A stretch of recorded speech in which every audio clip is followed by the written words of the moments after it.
અમદાવાદના ફતેવાડી વિસ્તારમાં દીવાન point parlour સામે થયેલા ફાયરિંગ કેસનો આખરે ભેદ ઉકેલાયો છે. વેજલપુર પોલીસ સ્ટેશનની ટીમે ઝડપી કાર્યવાહી કરતા આ ગંભીર ગુનામાં સંડોવાયેલા કુલ 3 આરોપીઓની ધરપકડ કરી છે. પોલીસે મોહમ્મદ અરબાજ શેખ, શોએબ શેખ અને રોઝાન ખાન ઉર્ફે શેઝાન પઠાણની ધરપકડ કરી છે. આ ઘટના ગત 13 તારીખે બની હતી, જ્યારે ફતેવાડી વિસ્તારમાં આવેલા રતલાલ કેફે અને દીવાન પાર્લર પાસે આરોપીઓએ અચાનક આવીને 2 રાઉન્ડ ફાયરિંગ કર્યું હતું.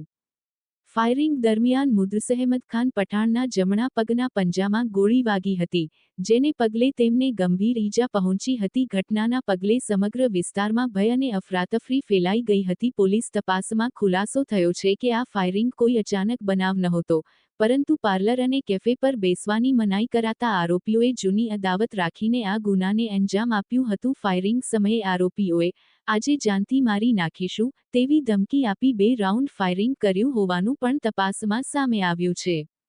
વેજલપુર પોલીસે ટેકનિકલ સર્વેલન્સ, સીસીટીવી ફૂટેજ અને બાતમીદારોની મદદથી આરોપીઓ સુધી પહોંચીને તેમને ઝડપી પાડ્યા છે.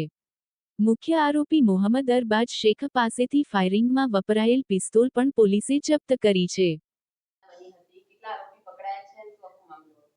અમે એવું છે કે 13 તારીખે વેજલપુર પોલીસ સ્ટેશનની અંદર એક ગુનો દાખલ થયેલો હતો.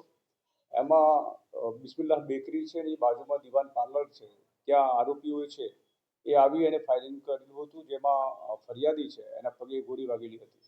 આ કામે જે આરોપીમાં જે તે વખતે અરબાજ અયુબ અબ્દુલ શેખ કરીને છે એની ઓળખ થઈ હતી. બાકીના અજાણ્યા હતા, જેમાં વેજલપુર પોલીસે પોતાના ટેકનિકલ સોર્સ બાતમીદારોથી માહિતી મેળવી અને ગઈકાલે 3 આરોપીને પકડ્યા છે. એમાં મોહમ્મદ અરબાજ શોએબ કાસમ છે અને રિઝવાન ઉર્ફે શેઝાન કરીને આરોપી છે. એ ત્રણેય ધરપકડ કરી છે. આ કામે જે મેઇન આરોપી છે અરબાજ, એની પાસેથી જે ગુનામાં વપરાયેલું હથિયાર છે એ પણ પોલીસે રિકવર કર્યું છે.